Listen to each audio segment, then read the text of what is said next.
श्रोताओं नमस्कार। आज हमारे साथ हैं मुख्य चिकित्सा एवं स्वास्थ्य अधिकारी डॉक्टर RS पांडे जी, जिनको हमने कुछ समय पहले भी आमंत्रित किया था अपने स्टूडियो में, लेकिन आज की परिस्थिति को देखते हुए इनके द्वारा बताई जाने वाली बातों को मद्देनजर रखते हुए हम लोग कुछ और बातें करने जा रहे हैं और जिले जो प्रयास हैं कोविड-19 की रोकथाम हेतु उस पर बातचीत करने वाले हैं। सबसे पहले तो डॉक्टर साहब हम आपका अपने कार्यक्रम में स्वागत करते हैं। बहुत बहुत धन्यवाद। इस कार्यक्रम में मैं एक बार पहले भी आ चुका हूँ, लगभग 2 महीने पहले जी उस समय कोरोना का प्रसार इस देश में इतना नहीं था जी और उसमें बचाव के केवल जानकारियां दी जा रही थी जी और कुछ तो उसके प्रयास किए जा रहे थे कि भविष्य में यदि फैलता है तो कैसे रोका जा सकता है।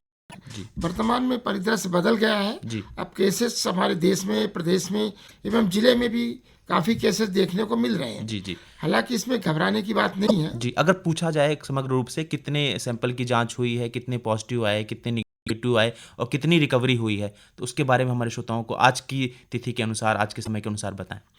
वर्तमान में अभी तक हमने करीबन 1279 जी सैंपल्स जांच के लिए लैब में भेजे थे। जी उनमें से करीबन 1112 की रिपोर्ट्स हमको अभी तक प्राप्त हो चुकी है जी और उसके साथ साथ अभी हमारे पास 1059 केसेस की रिपोर्ट नेगेटिव है। जी साथ ही इसमें से 30 केसेस की रिपोर्ट पॉजिटिव है। जी इस 30 केसेस में जी एक हमारा रिकवर हो चुका है, जी दूसरा रिकवरी के स्टेज पर है जी जो जिसको कि डिस्चार्ज कर दिया गया था जी और इसमें से 4 केसेस ऐसे थे जो हमारे जिले के बाहर के भी थे। जी चूंकि यात्रा से गुजर रहे थे, उनको कुछ समस्याएं हुई, जी जांच की गई तो उनको भर्ती कर लिया गया है। जी जी पर वो बेसिकली वो वहीं के माने जाते हैं जहां पर इनका जो पता लिखा जाता है, जहां के निवासी थे। जी जी तो इस तरह से अभी हमारे पास वर्तमान में 30 केसेस पॉजिटिव आए हैं जी और 26 हमारे जिले के हैं जो उपचाररत होकर के और अस्पतालों में भर्ती है। जी अभी आपने बात की कि सैंपल की जांच हो चुकी, तो सैंपल की जांच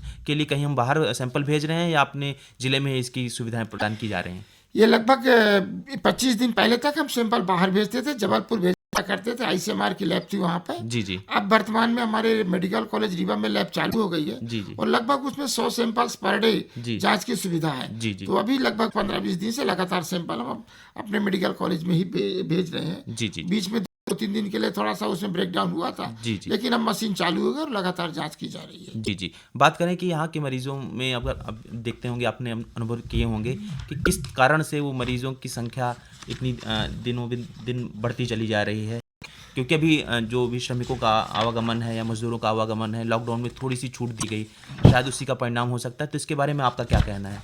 ये बिल्कुल सही बात है कि हमारे पास लगभग 1.5 महीने पूरा लॉकडाउन होने के कारण जी हमारे जो यहाँ के निवासी थे उनमें कोरोना की संख्या लगभग 0 हो चुकी थी। जी जी ये बिल्कुल सही बात है जी और ये शासन प्रशासन माननीय प्रधानमंत्री जी जी सभी के निर्देशानुसार ये किया गया था। जी अब वर्तमान में लगातार लगभग 1.5-2 महीने से हमारे भाई बंधु जो बाहर रहते थे, जी जो बाहर कहीं काम करते थे, फैक्ट्रियां बंद हो गई जी तो उनको परेशानी हो रही थी। जी तो शासन के निर्णय अनुसार उनको अपने गृह ग्राम या गृह जिले में आने की अनुमति दी गई। जी उनके कारण लगभग 50 से 60 हजार मजदूर बंधु यहाँ पर आए हैं। जी जी निश्चित तौर पर वहाँ पर काम बंद होने से उनको परेशानी हो रही थी। जी अब इकट्ठा इतने मरीज ऐसी जगहों से आए जी जहाँ पे कोरोना का हॉटस्पॉट है, जी काफी संख्या में वहाँ केस पाए जाते हैं। जी जी इसके कारण कुछ लोग उनमें से संक्रमित भी है, जी जी उनकी स्क्रीनिंग की जाती है। जी सबसे पहले तो हमने रेलवे स्टेशन में भी स्क्रीनिंग शुरू की। जी वहाँ पर हर आने वाली ट्रेन जिसमें रीवा के पैसेंजर्स होते हैं जी जी उसकी जांच की जाती है। जी लगभग उसमें से हमने 10,000 लोगों की, रीवा के लोगों की जांच करी जी और उनमें जो व्यक्ति संक्रमित की संभावना, संक्रमित तो उनको नहीं कहते क्योंकि हम जब तक उसका स्वाब नहीं लेते जी जी तब तक उसको संक्रमित नहीं कहा जा सकता। जी जी संक्रमित की संभावना या जिसको कोरोना की बीमारी के कुछ भी लक्षण, जी सर्दी, जुकाम, बुखार, खांसी जी जी या काफी दिनों से कफ या जी जी सीने में दर्द रहता था, जी जी उनको हमने वहां पे अलग किया और अलग करके जिला अस्पताल में जांच के लिए भेजा। जी जी और इस तरह से हमने लगभग, अभी आपको एक फिगर बताया, जी 1200-1250 के आसपास का, जी जी वो उतने तक लोगों की हमने जांच करी। इसी के साथ लगभग 1.5 महीने से लगातार बस स्टैंडों में या हमारे मार्तंड स्कूल में, जी अब वो जगह बदल करके हमने इंजीनियरिंग कॉलेज कर दिया है। लगभग 3 से 4 हजार रोज लोग आते हैं और उनकी लगातार उनकी जांच की जाती है। उसमें जो व्यक्ति सस्पेक्ट पाया जाता है, संभावित है, जी जी उसको अलग करके जिला अस्पताल जांच के लिए भेजा जाता जी है। जाहिर सी बात है कि प्रतिदिन इतने लोगों का आवागमन हो रहा है, जो कि ज़रूरी भी है। काफ़ी दिनों से वो लोग बाहर किसी ऐसे शहर में फंसे हुए थे जहाँ से उनको न काम मिल रहा था, न वो अपने घर पर पहुँच पा रहे थे, तो जाहिर सी उनका आवागमन भी ज़रूरी था। एक संतुलन जो हमारा जिला प्रशासन है, जो चिकित्सा विभाग है, वो बनाकर चल रहा है। अगर बात करें अपने जिला चिकित्सालय की और संजय गांधी स्मृति चिकित्सालय में, वहाँ पे अगर जो बेड की संख्या के बारे में पूछें, कितने मरीजों को भर्ती किया जा सकता है, क्या कुछ तैयारियां हैं, क्या टीम बनाई गई है उसके लिए, उनका कार्य क्या है, इसके बारे में कुछ बताएं। वर्तमान में केसेस की संख्या की बढ़ते हुए स्थिति को देखते हुए जी हमारे जिला प्रशासन ने एक अपना भविष्य का रूपरेखा तैयार करी है जी और लगभग हमने 950 बेड जी की तैयारी की हुई है। जी जी इसको कोविड केयर सेंटर जी अपन का कोविड केयर सेंटर का मीन्स होता है जो इस बीमारी से संभावित लोग हैं जी उनको रख करके उनकी जांच कराना, जांच करने पर पॉजिटिव पाए जाने पर उनको रखना पड़ता है। जी तो इसके लिए हमने करीबन 5-6 सरकारी भवन उसमें लिए हैं। जी उसमें से एक हमने लिया है 400 बिस्तर का जी जी हमारा पुलिस ट्रेनिंग स्कूल का हॉस्टल है। जी जी उसके साथ उसमें 400 बिस्तर है हमारे लिए। जी उसके साथ हमने ज्ञानोदय हॉस्टल लिया है जो अपना राजनिवास है, सर्किट हाउस के जस्ट पीछे है। जी जी लगभग उसमें से 120 बेड है। जी वर्तमान में वहाँ पे लगभग 100 लोग हमारे भर्ती है। जी जी इसी के साथ हमने हॉस्पिटल के रूप में अपना जिला आयुर्वेदिक महाविद्यालय को ले लिया है पूरा का पूरा। जी लगभग 60 बेड की अवेलेबिलिटी है वहाँ पर जी जी और लगभग हमारे पास उसमें 24 पेशेंट वर्तमान में भर्ती भी हैं। जी जी इसके साथ हमने एक हमारा प्राथमिक स्वास्थ्य केंद्र डिहिया जी जिसमें 12 बेड थे जी जो पहले आइसोलेशन के रूप में उपयोग किया गया था। अब उसमें हमने मरीज रखे थे जी जी और मरीज के बाद अभी हमने उनको शिफ्ट कर दिया है। तो एक वो भी व्यवस्था है। जिला अस्पताल में हमारे पास 10 बिस्तर की व्यवस्था है। जी जी इसके अलावा हमारे जो मेडिकल कॉलेज है, जी जी मेडिकल कॉलेज में लगभग 200 बिस्तरों की व्यवस्था है। उसी के साथ ऐसे बेड जिनमें ऑक्सीजन की जरूरत होती है जी जी वो भी हमने 200 बिस्तरों की व्यवस्था करी है। और उसमें से काफी हद तक ये जरूरत हमारा मेडिकल कॉलेज पूरी करता है। जी जी ठीक है ना सर। इसके बाद अगर पूछना चाहें कि एक होता है होम क्वारंटाइन और एक होता है आइसोलेशन, यानी अस्पताल में भी जो मरीज है उसकी देखभाल करना और घर पे भी उनको एक सलाह दी जाती है कि वो घर पे वो क्वारंटाइन, तो ये किन परिस्थितियों में उनको किस तरह की सलाह दी जाती है? होम क्वारंटाइन कब कहा जाता है और आइसोलेशन कब कहा जाता है, या अस्पताल में रहने के लिए कब कहा जाता है, मरीज को देखते हुए उसकी व्यवस्था? इस समय बहुत सारे लोग बाहर से आते हैं जी जी और मेरे हिसाब से इस प्रदेश में अपना इस जिले में लगभग 40 से 50 हजार लोग आ चुके हैं। जी सभी लोग मैक्सिमम संभावित ऐसी जगहों से जहाँ केसेस की संख्या कम है। जी पर यदि किसी की हिस्ट्री होती है, जी कोई फॉरेन ट्रेवल से आता है 14 दिन के अंदर जी जी और उसको कोई भी लक्षण होता है जी तो उसको तत्काल हम अपने पोजीशन में लेकर के जांच करवाते हैं। जी जी कोई व्यक्ति जो पॉजिटिव केस, जो पुष्ट केस के संपर्क में रहता है जी जी जी और लगातार उसके संपर्क में है तो उसको हम तत्काल उसका प्रथम सस्पेक्ट मान करके उसका फर्स्ट कांटेक्ट मानते हैं। प्रथम या जो पहला पॉजिटिव केस रहता है उसके संपर्क में रहने वाला व्यक्ति सबसे हाई रिस्क कहलाता है। इन लोगों को हम आइडेंटिफाई करते जी। हैं और आइडेंटिफाई करके इनको आइसोलेट करते हैं। जी जी आइसोलेट करके हम इनको गांव लेवल पर भी रख रहे हैं जी जी और हम उनको जो ज्यादा हाई रिस्क रहता है जी जी उसको जिला लेवल पे रखते हैं जी। और जिला लेवल पे रख करके इनकी जांच की जाती है जी। और जांच करके यहीं रखते हैं जब तक की रिपोर्ट नहीं आती। जी। रिपोर्ट आती है यदि पॉजिटिव है तो उसको हमारा जो अभी वर्तमान में आयुर्वेदिक अस्पताल है जी जी वहां रख रहे हैं। जी जो निगेटिव है उसको पुनः घर भेज देते हैं जी। और कम से कम 7 दिन तक उसको आइसोलेशन में रखने के लिए उसको सुझाव देते हैं। जी जी बात करते हैं इस बीमारी के बारे में, तो कहीं ना कहीं शुरुआत से ही बात निकल कर आ रही है कि इम्यूनिटी जो होती है किसी भी व्यक्ति की, खासकर कि बच्चों की और जो वृद्ध हैं, यानी कि 60 वर्ष से ऊपर वाले वृद्ध और बच्चे जो कि 10 वर्ष से कम है, तो इनके लिए क्या खास ध्यान देने योग्य बातें आप बताना चाहेंगे हमारे श्रोताओं को? ये बिल्कुल सही बात है कि जिनकी इम्यूनिटी कम होती है ये वायरस उनको ज़्यादा प्रभावित करता है जी और ज़्यादा उनको गंभीर होने के चांसेस रहते हैं। जी इसमें 10 वर्ष से नीचे की बच्चे हो सकते हैं, गर्भवती महिलाएं हो सकती हैं जी जी और अब तो 65 साल के ऊपर के बुजुर्ग लोग हो सकते हैं जी जी जिनको संभावित रहता है कि यदि उम्र ज्यादा है उनके साथ और कोई बीमारी जुड़ी हुई है, हाइपरटेंशन है, डायबिटीज है, जी लकवा है, जी। तो उनको कोरोना का प्रभाव होने का, कोरोना से पीड़ित होने का चांसेस ज्यादा रहता है। जी जी तो ऐसे लोगों को हम सामान्यतः कहते हैं ऐसे लोग बिना विशेष परिस्थिति के घर से बिल्कुल न निकले जी ताकि वो अपने आप को आइसोलेट कर सके और इन्फेक्टेड लोगों के संपर्क में आने से बच सके। जी जी ये हमारा, इसके लिए हमारा गांव-गांव में आशा कार्यकर्ता, आंगनबाड़ी कार्यकर्ता है, जी वो लगातार गांव का भ्रमण करती हैं और ऐसे हाई रिस्क ग्रुप को अलग रहने के लिए निर्देशित करती है कि जब तक अति आवश्यक घर से निकलना आवश्यक ना हो जी तब तक आप घर से बाहर मत जाइए। जी जी घर से कब आप किसके संपर्क में आ जाएंगे ये बाहर से दिखने वाला नहीं है बिल्कुल। और बीमारी यदि एक बार लग गई तो फिर काफी मुश्किल होता है। जी जी हालांकि इस बीमारी का मृत्यु की दर काफी कम है, बहुत कम है। जी जी यदि 100 लोग पॉजिटिव पाए जाते हैं, इसमें लगभग 80 लोगों को बिना कुछ किए ये ठीक हो जाते हैं। जी लेकिन पॉजिटिव आने के बाद उनको छोड़ा नहीं जा सकता अलग से कि समाज में रहें और दूसरे को प्रभावित करें। जी इसलिए उन लोगों को आइसोलेट कर दिया जाता है, जी जी चाहे हम कोविड केयर सेंटर में करें या और किसी संस्था में करें, लेकिन समाज से को अलग करके, ताकि वो बीमारी दूसरों को ना फैले। जी 80% को कोई ज़्यादा परेशानी नहीं है। 15% लोग हैं जो अस्पताल में भर्ती होते हैं और इनको थोड़ा सा केयर की जरूरत होती है, कभी कभी वेंटिलेटर्स की भी जरूरत होती है। जी जी अब बचता है 5%।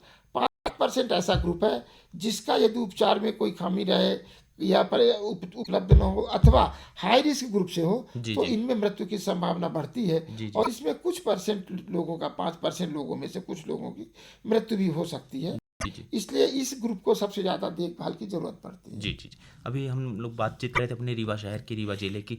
यहाँ पे जो भी मरीज पॉजिटिव आए हैं, जिस भी जगह से वो आए हैं, तो उनको एक कंटेनमेंट जोन घोषित कर दिया जाता है। तो कौन कौन से कंटेनमेंट जोन हैं, आपके बारे में क्या क्या बताएंगे, और उस कंटेनमेंट जोन में क्या क्या कुछ तैयारियां की गई हैं? एक्चुअली सबसे पहले हमारा एक कंटेनमेंट जोन बना था इंदिरा नगर वार्ड नंबर 12 का। जी वो लगभग 21 दिन तक कंटेनमेंट में रहा जी और इसके बाद उसको अभी कंटेनमेंट खत्म कर दिया जी गया। जी कंटेनमेंट का मतलब होता कोई भी बीमार व्यक्ति जिस घर में पाया जाता, जी उसको उसका ईपी सेंटर या मुख्य उत्पत्ति का केंद्र मानते हुए जी उस घर के सराउंडिंग के जी एक संभावित पॉपुलेशन होती है कि एक व्यक्ति 2 दिन में 48 घंटे में सामान्यतः कितनी दूर जाता है। जी सामान्यतः मतलब ऐसा नहीं कि लगातार वो चलता रहे, जी जी जी कहीं आस पास पड़ोस में। जी ये माना जाता है कि पहले तो उसके एरिया था 3 किलोमीटर की सराउंडिंग में, जी लेकिन शहर की भीड़ को देखते हुए उसको थोड़ा सा कम वो कर दिया गया है प्रशासनिक रूप से जी कि कोई भी एक ऐसी सड़क हो जी जी जिसमें उस व्यक्ति के द्वारा यदि वो कहीं आसपास गया है तो पूरा कवर कर लिया जाए।